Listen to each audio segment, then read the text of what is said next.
Olá, meu amigo, minha amiga, aposentado, pensionista, beneficiário do INSS. Eu sou Vinícius Novaes e hoje eu trago para vocês duas notícias. Uma boa e a outra eu não diria ruim, mas não tão boa assim, depende do ponto de vista. Mas fique comigo até o final do vídeo que você vai entender. O governo ele acabou de enviar ao Congresso Nacional a LDO, Lei de Diretrizes Orçamentárias. Essa lei ela estabelece as regras para a elaboração da Lei Orçamentária Anual do ano seguinte, de 2025.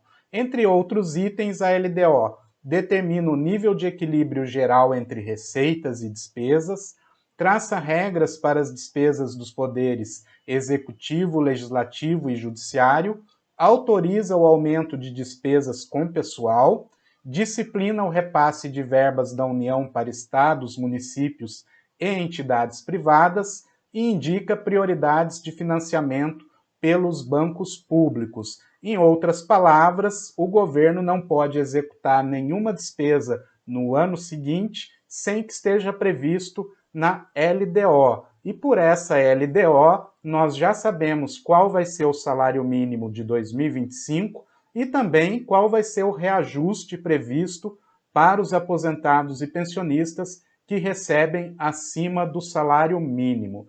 Muito bem, gente, de acordo com a LDO, apresentada pelo governo ao Congresso Nacional, propõe um aumento de 6,37% no valor do salário mínimo em 2025, dos atuais R$ 1.412 para R$ 1.502. Esse deve ser o novo salário mínimo, R$ 1.502. A variação deve representar mais um ganho acima da inflação, assim como foi esse ano. Esse ano o salário mínimo já teve um reajuste de 7%, quase 7%, representando um ganho acima da inflação. Caso a atual expectativa do mercado financeiro para o IPCA, Índice Nacional de Preços ao Consumidor Amplo, seja confirmado em 3,71%, o aumento do mínimo vai corresponder a uma alta real de 2,57%. Daí, um economista aqui do DIEESE, que é o Departamento Intersindical de Estatística e Estudos Socioeconômicos, que faz o cálculo, inclusive, do salário mínimo ideal. De acordo com o DIEESE, o salário mínimo ideal no Brasil deveria ser algo em torno de R$ 7.000. E esse economista, Fausto Augusto Júnior, ele deu a seguinte declaração: o mais importante é que o valor rompeu a barreira dos 1.500. Teremos que ver ainda como vai ficar a inflação até o final do ano, mas do ponto de vista de aumento real, a nossa avaliação é bastante positiva. As previsões indicam para um novo avanço do salário mínimo com aumento real acima de 2%. As oscilações acompanham a perda de ritmo da inflação desde o salto de 10,06% do IPCA em 2021, para o ano seguinte o piso salarial subiu 10,18%, praticamente sem ganho real. Então, em 2021 a inflação foi em torno de 10% e no ano seguinte o salário mínimo teve um reajuste em torno de 10%, quer dizer, apenas a recomposição da inflação, não houve ganho real. Aí, a partir de 2024, o governo estabeleceu a volta de uma política de aumento do salário mínimo. Essa é uma bandeira do PT, semelhante àquela que vigorou no Brasil entre 2012 e 2018. Com a mudança, as variações do piso passam a considerar a inflação medida pelo INPC, Índice Nacional de Preços ao Consumidor, dos últimos 12 meses, mais a taxa de crescimento real do segundo ano anterior ao ano vigente. Então, essa é a fórmula que o governo está adotando para praticar esses reajustes no salário mínimo. A variação da inflação do último ano, dos últimos 12 meses, mais a taxa de crescimento real da economia.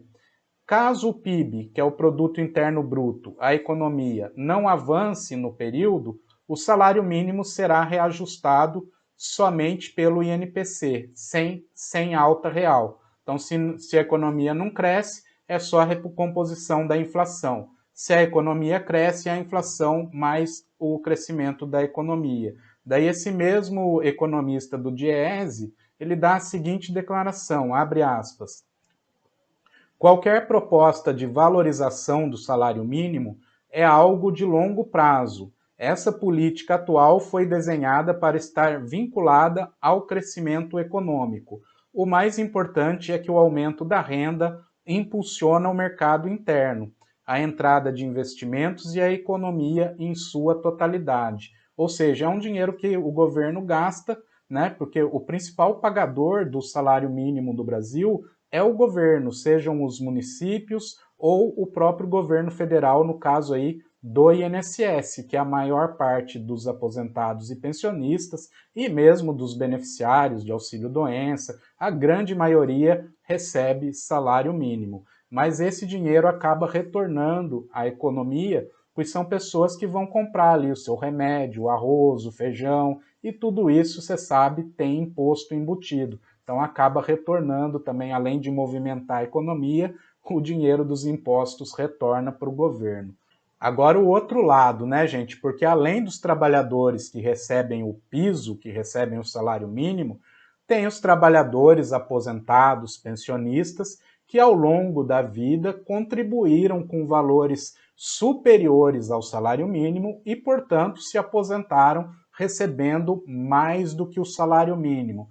Qual que é a previsão de reajuste para esses trabalhadores? Muito bem, é a mesma coisa que aconteceu esse ano. Enquanto a previsão do salário mínimo é a inflação, o INPC, mais o crescimento real da economia, para quem recebe acima de um salário mínimo, a previsão na LDO é apenas o INPC. Ou seja, esses trabalhadores, aposentados, pensionistas, devem receber novamente o ano que vem algo muito próximo, ainda não sabemos qual vai ser a inflação até o final do ano, mas devem receber algo muito próximo aos 3,71% que receberam no começo do ano. Então é isso, gente. O governo ele não esconde que realmente essa é a política, essa é a bandeira do PT de valorizar o salário mínimo, o que é uma coisa boa, porém, por outro lado, acaba prejudicando quem ganha acima do salário mínimo. É aquela história do cobertor curto, né? Cobre uma parte e descobre a outra. Você acha isso justo? Deixe sua opinião aí nos comentários. Um forte abraço, fique com Deus e até o próximo vídeo.